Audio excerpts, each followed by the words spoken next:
ડીસાને ભારતનું નામ રોશન કરનાર વિદ્યાર્થીઓ YSAA open national level championship 2025 at Goa. Bharat અને ડીસા માટે ગૌરવની વાત છે કે દર વખતે નેશનલ લેવલ સ્પર્ધાનું આયોજન થતું હોય છે, જેમાં પૂરા ભારતના છોકરાઓ ત્યાં રમવા માટે ઉપસ્થિત હોય છે.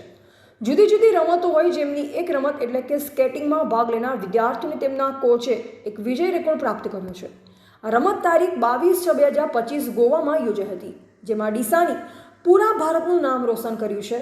ભાગ લેનાર વિદ્યાર્થી Vidya Prashantbhai Soni skating quad under 17 છોકરીઓમાં પ્રથમ નંબર, Tarun Vishnubhai Prajapati skating quad under 17 છોકરાઓમાં પ્રથમ નંબર અને તેમના કોચ સાગર જયંતિલાલ પઢિયાર ઓપન ગ્રુપમાં પ્રથમ નંબર. આ બંને વિદ્યાર્થીઓને તેમના કોચે ડીસાને ભારતનું નામ રોશન કરી પ્રથમ નંબર પ્રાપ્ત કર્યો છે, જે આપણા માટે ગૌરવની વાત છે. છેલ્લા કેટલાક મહિનાથી રોડ પર આ વિદ્યાર્થીઓ પ્રેક્ટિસ કરતા અને તેમના કોચ સાગર પઢિયાર છેલ્લા 11 વર્ષથી ડીસા સ્પોર્ટ્સ ક્લબમાં સ્કેટિંગ શીખવાડે છે.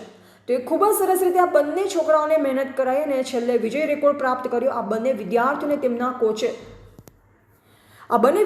જેમ કે સાગર જયંતિલાલ પઢિયાર કોચ, વિદ્યા પ્રશાંતભાઈ સોની, તરુણ વિષ્ણુભાઈ પ્રજાપતિ, આ બંને વિદ્યાર્થીઓને તેમના coach Sagar Jayantilal પઢિયારે gold medal અને તેમની ટીમની ચેમ્પિયન ટ્રોફી પ્રાપ્ત કરી છે. તો ભારતનું નામ રોશન કરી આ બંને વિદ્યાર્થીઓને તેમના કોચ આ બધા જ હવે ઇન્ટરનેશનલ રમવા જઈ રહ્યા છે. નેપાળમાં ઇતિહાસમાં પહેલીવાર થયું છે પૂરા ડીસાની, પરંતુ ઉત્તર ગુજરાતમાં પહેલીવાર ઇન્ટરનેશનલ રમવા જઈ રહેલ ડીસાના ગૌરવ ખૂબ જ સરસ. આ બધાને હું અભિનંદન પાઠવું છું કે ભારતનું નામ અને ડીસાનું નામ રોશન કરવા માટે અને ઇન્ટરનેશનલ નેપાળમાં પણ ગોલ્ડ મેડલ અને વિજેતા પ્રાપ્ત થઈ આવે તેવી હું શુભેચ્છાઓ. એવા ભરત સોલંકી, સંબંધ ભારત ન્યૂઝ, ડીસા.